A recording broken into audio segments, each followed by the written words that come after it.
One tournament, 16 men, and the winner gets a shot against the never-seen 17 world champion, John Cena. Welcome back, guys, to Fog Wrestling. It is official. John Cena's final opponent will be one of 16 men. Now, the 16 men in the tournament to face John Cena in his final match at Saturday night main event. We actually do not know who the 16 participants will be. However, it was stated that they will be from Raw, SmackDown, NXT, and they also mentioned from companies outside of WWE, which leads me to believe that we will probably see at least one TNA wrestler and one AAA wrestler in this 16-man tournament, because the fact that the WWE are in connection with both of those companies, are working with both of these companies, and we're seeing these companies' belts on fucking Raw and SmackDown every week. So I think the least WWE can do is, give these guys the rub of the green and maybe put them on a Raw and put them on a SmackDown and try and give them a little bit more exposure. But either way, 16 men. What this tells me is it pretty much rules out John Cena's last opponent being a big name. Some people thought we were going to get Brock Lesnar. Some people thought it could maybe be Cena versus Orton one more time. Some people were thinking The Rock. There was other names being floated about. But for me, some people even thought Edge could come back, or maybe it could be Jericho. The fact that you're going to have to win 4 matches, though, to get the shot at John Cena tells me that his final opponent is going to be a bum. But want to know why? Because only bums now wrestle on free TV. Top guys don't wrestle on Raw and SmackDown, and when they do, it's like once in a blue moon. It's like once every 6 months. So you telling me that somebody good, you tell me that a top guy, a main event level guy, is actually going to wrestle 4 weeks in a row, building up to Saturday night main event? You tell me Dwayne Johnson's going to come back and stop making crappy movies and pin 4 jabronis on back-to-back Raws consecutively? Not a chance. So you're probably looking at like John Cena going up against a El Grande Americano or a fucking Carmelo Hayes or someone along those lines, like a Malachi Black or a fucking Kit Wilson. At this point, that's the type of caliber John Cena's last opponent's going to be, because that's the people that fit the criteria of working a 16-man tournament week in, week out on Raw and SmackDown for the next 4 weeks. You've hit the nail on the head there. You're right. This will have less star power than your average world title tournament. That is a fact, because no one wrestles 4 weeks in a row, and that's what it's going to take here. Should have just been a battle royal, and you could have every top guy in it. Yeah, but also, like, look at the people that took him on this year, right? The guys like Punk, guys like AJ, guys like Orton. Obviously, they're above the rest of these jobbers that are going to be in this, but they're not going to fight him again. See, even Joe Hendry, right? I'd like to see Hendry, John, but Joe Hendry has died, right? His stock has dropped. Yeah. See when you go into like a store and something's just out and it's selling well, and you go in, you try and buy it, and oh sorry, we're out of stock, and then they order shitloads of stock in because it's selling well. Then it turns out it stops selling, and then they're left with like loads of shite on the shelves that they can't get rid of. That's Joe Hendry. At one point, he was selling out. At one point, people couldn't get enough of Joe Hendry. At one point, he was getting like the highest viewed clips on WWE. He was outdrawing everybody. Yeah. See, nowadays, man, he couldn't even... They never strike while the iron is hot. Joe Hendry couldn't outdraw Dragon Lee, for fuck's sake, these days. So they've killed Joe Hendry. And what do you expect, having them job out to a bunch of no-names on NXT week in, week out? But back to John Cena, back to the... I say that they should have done a Battle Royal. I mean, I don't even want a Battle Royal, but I do think a Battle Royal would have been better than a tournament. I would just prefer to see an actual story, an actual reason. You think about it here, right? We're in November. Saturday night main event, I believe, is taking place on, the 14th? Yeah. 15th? It's like mid-November. So, if this tournament isn't starting, and they said it's not starting until next week's Raw, you're going to be looking at when is next week's Raw? Like 9th of November, 10th of November, right? So John Cena has got, I believe, 4 dates left, 2 Raws and a Survivor Series and Saturday Night Main Event. John Cena will not know his opponent assuming that it's going to take 4 Raws, and I think it will because it's a 16-man tournament, so I don't think they're going to get it done any quicker than that. John Cena's not going to know his final opponent until like a week before Saturday Night Main Event. And he won't where's the build? And he won't be there to build it. Where's the story? And he'll see by the time, if my calculations are correct, see by the time that they actually have the winner of this tournament, John Cena will have 1 date left. And that date will be Saturday Night Main Event, and it's just gonna feel so cold. Yo. You're gonna have some random mid-card jabroni taking on John Cena with fucking no reason whatsoever. It's garbage. This isn't me forgiving the writers or Triple H or TKO or whoever, right? But I think I think Cena's also jobbed out his last year.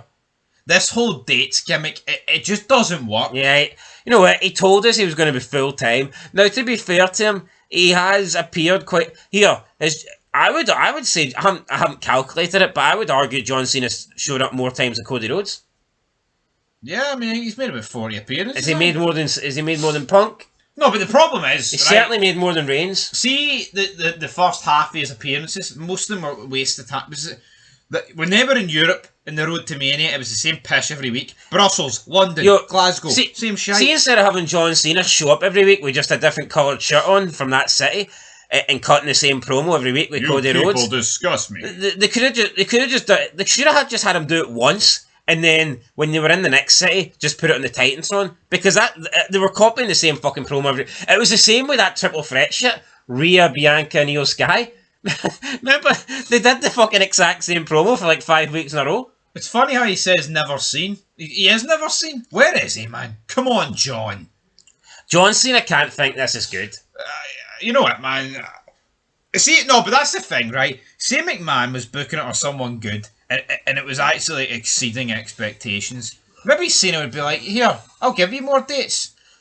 See the fact that shite? Maybe he's like, yeah, but that. think of final matches like where careers were on the line, like HBK and Ric Flair or Shawn Michaels and Taker. We're talking like great stories, great builds into those retirement matches. And they also, no, great stories came out of them. Yeah, Batista blaming Michaels. Triple H blaming Taker. Yeah, you retired by the Heartbreak Kid, brother. And then, because Batista blamed Michaels, that ended up getting Chris Jericho involved. Yep. And then Batista fucking didn't like Jericho for because he made a dodgy referee call. And then Jericho pretty much blamed Shawn Michaels because Batista wanted to batter him. And then that led to one of the best feuds of 2008. So remember, we used to have stories. Yeah, remember those days? They actually stem from other stories. Aye.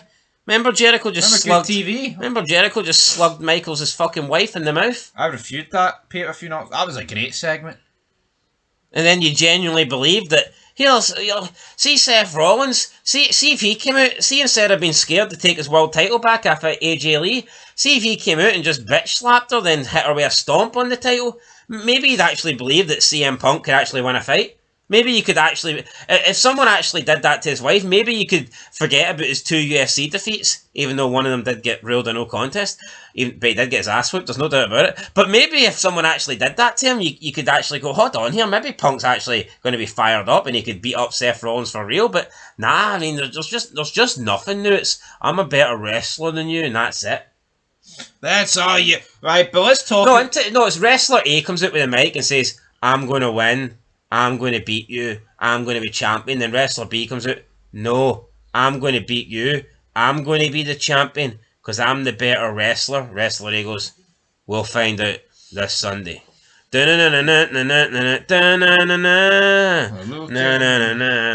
look at the build. What build? CM Punk, Jesus. So, what a fucking shite match that was. I've seen better builds for a cowboy builder. I've seen a better build for fucking Brian Hebner. Great. We'll get to that. Taz is the man. Vengeance Review. Check it out. Even though it's not up yet, but it will be soon. Later on today at some point. I actually think that... I think... I don't know if this is gay, but I think Hebner taking his shirt off and getting that commentary for Taz was actually better than what would have happened if Sable was just shirtless. Yeah. I mean, 2 tomatoes cold! I mean, you can probably... the thing is, right, you could probably get access to a shirtless Sable. It would be hard to get access to that fucking tremendous commentary line for Taz. Oh, it was brilliant. You know what I mean? Epic Check out the Vengeance review, guys. I'll be on it. It was great. But anyway, back to this guy. Back to John Cena. Who do we want him to take on? Well, I mean, we'll talk about that quickly in a minute, but let's just see what John Cena had to say regarding this tournament. So he says, quote, "From the moment I announced my farewell tour over a year ago, the one question I've been asked more than any other is, who do you want to face in your last match? My answer has always been the same. On my last day, I want to face whoever is willing to step up and seize the same opportunity I was given on my first day. Therefore, starting a week from Monday, on Raw, from my hometown in Boston, a 16-man tournament will commence. The field will be chosen at random, filled with competitors from Raw, SmackDown, NXT, and maybe even some faces who don't even work here. There will be stars with whom I have storied history, but even more from a generation of talent that I've never gotten one-on-one with in my life. By the time we get to December 13th, Washington, D.C., for our next Saturday night's main event, my final opponent isn't going to be handpicked. It's going to be hard-earned. To everyone seizing this opportunity, I say good luck." End of quote. So that's what John Cena had to say, and he's referring it and he's comparing it to him debuting and attacking Angle. And while that was a good moment, let's not pretend that that would have been a good moment for Angle if that was his last match. Oh yeah, it was a good debut for Cena, but it wasn't a good. That would not have been a good retirement for Angle. Yeah, no, absolutely not. Facing some vanilla kid with fucking green shorts. Not that ruthless aggression. Not that his retirement against Corbin was great, but. Well, it wasn't. It sucked. But the point is, I think Cena's. I think Cena's barking up the wrong tree here. I think he's got to. See if you said to Cena, "Is this the perfect way for you to retire?" If he said yes, he'd be lying. They've done a tournament because it can carry on for weeks while including John while he's not there. Pretty much. And also, he claims it's at random. Well, it's just not at random, son. Alright? Because it's not like the entire roster's eligible for this. Let's fucking hold that L. One thing I didn't really like was when you had that fatal four-way. Remember you had the 4 people wanting to take on Taker at Mania to try and end the streak? Yeah. And I didn't really like that, but at least you could argue, well, here, that's Taker. They're trying to... Whoever ends the streaks will be, immortal kind of deal. No, absolutely. But, nah, it's just hand-picked, 16 people. Like I said, it's not going to be any top guys, because you just don't... The top guys just don't wrestle now, so... let's say Randy Orton, for example. What chance do you think we've got to see Randy Orton wrestle 4 weeks on TV consecutively? I would say no. Honestly, I think we're going to be getting a mid-carder at best. I think we're looking at no, they've got to give it. No, they've got to give it to somebody that they're actually going to right. You're part of this future. It's now or never if they want to put people over, man. It's see Braun Breaker. Why not just give it to him and have him squash Cena? Cena needs to. Does he need to win? Who would be your top few picks? Then Braun Breaker would be one of mine. I'd throw in Trick Williams. Yes, Trick Williams, that's a good shout. I look at...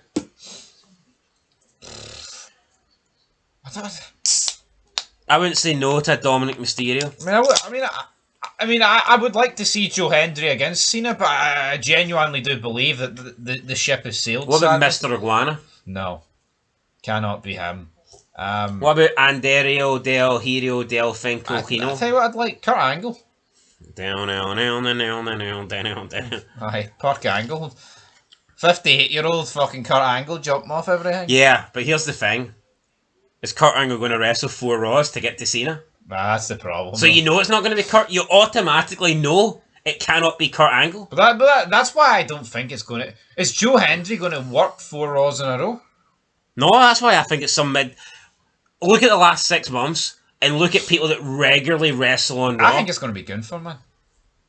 Could be a Gunther. Well, I don't think it'll be Dominic because I just don't think the IC champion's getting put in the tournament. What about a Rusev or a Penta? Oh, that's bogging. Ludwig Kaiser. El Grande Americano. I don't even need to ask it. Kit Wilson. They're beneath John. Way beneath John. Malachi Black. Dragon Lee. I think we're ripping the piss. A member of the Wyatt family. Nikki Cross. I think that's the kind of level you're looking at. Could Cena not take on Bray Wyatt again in the Firefly Funhouse? With archive footage. That's not bad. Like, What about Benoit, fuck's sake? Do you want me to book Benoit tonight, Monday?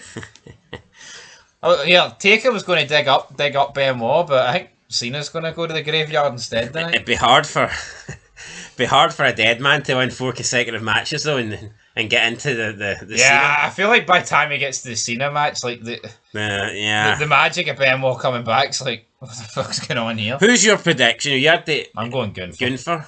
The nipples. The nipples are erect for you, John. The nipples. But do you think Gunther will wrestle 4 weeks in a row? I've got a funny feeling they won't do 4 weeks, but it kind of has to be though. Yeah, well, they won a tournament. Yes, it's a 16-man tournament. So, well, actually, did they specify? Because we have seen WWE. We have seen WWE. In fairness, we have seen WWE in recent years do these tournaments, and they get this fetish where it's every round's like a fatal 4-way or triple threat, and it's not your traditional like one-on-one tournament like King of the Ring style. We have seen them do that in recent years. 4 fatal 4-ways into yeah, one. No, it could be. Yeah, I think that's actually more likely what they would do. That means the person that gets to face John only needs to win 2 matches. Yeah, and that's much more Feasible, like, isn't it? Yeah, because you could do like 4 fatal 4-ways in the last one. Anyway, you're going with Gunther. I'll go with Braun Breaker. Doesn't matter who it is, guys. They'll fuck up. Gunther's fucking old, and he ended Goldberg. No, but here's the thing, right? Gunther retired Goldberg, and what the fuck did that do for his career? It done hee-haw. Did that give Gunther a boost? Did Gunther feel more important? Did Gunther become a bigger star? Did he start drawing more money? Did he start bringing in more viewers? Did he start fucking getting more success? No, he pretty much lost the belt straight away to Punk. No, yeah. Is Gunther better now than he was before he beat Goldberg? Absolutely not. So you really need to be using this to yeah, as bad as Gunther is, right? If he beat Goldberg and he went up a level, then you could maybe be like, here, if he beats Cena, he'll go up another level. But he's pish. There's only one level in WWE. The elevator is stuck between ground floors. floor. Aye. Ground floor. That's the level. Through the basement. That's the level where I can see half a Benoit in hell. 3 foot under then. Aye, it's about 3 foot under. Anyway, you can just see Benoit's torso, but you can't really make out who it is. You can just see the Toothless Aggression shot. Toothless Aggression. Anyway, guys, that's it. McMahon. Trump McMahon. Actually, it was McMahon. Put it this way: see if Trump, McMahon's one thing. See if Trump's going to bother his arse rocking up to this. It's going to have to be someone decent against John. Aye. Like, see if it's Mr. Iguana. Phone ice on him, man. I mean, that's unacceptable. Yeah, I just don't think Trump's going to sit there and want to watch some, Mexican guy with a mask on face. What if it's Juan Cena? That's the only Mexican wrestler that's worthy of taking on John. I like John, not Juan. Yeah. Anyway, 16-man tournament, guys. Let us know who you think's going to win it.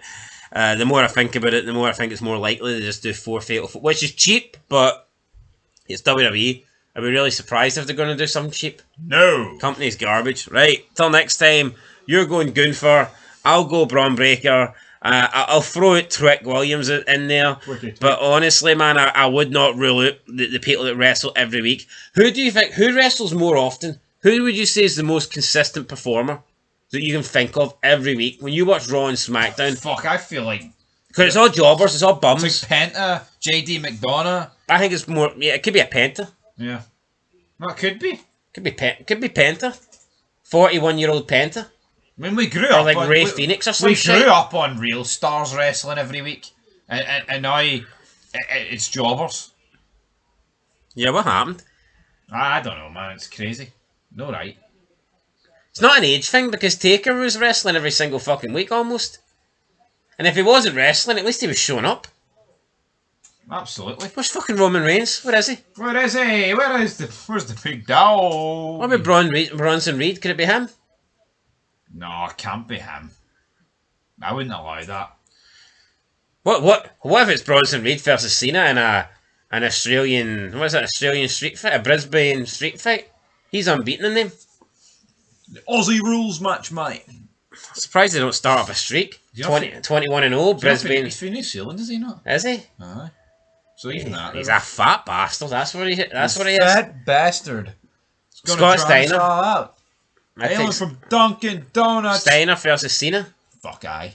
Steiner recliner. Steiner would have been good in that Firefly Funhouse scene when they're doing the weightlifting thing. Steiner fucking recliner. Steiner's arms would have just fucking exploded like balloons. Yeah. Anyway, guys, that's it. Let us know who you think's going to happen or when or whatnot, and we'll catch you in the next one. Till then, John Cena, you can't see me. Peace.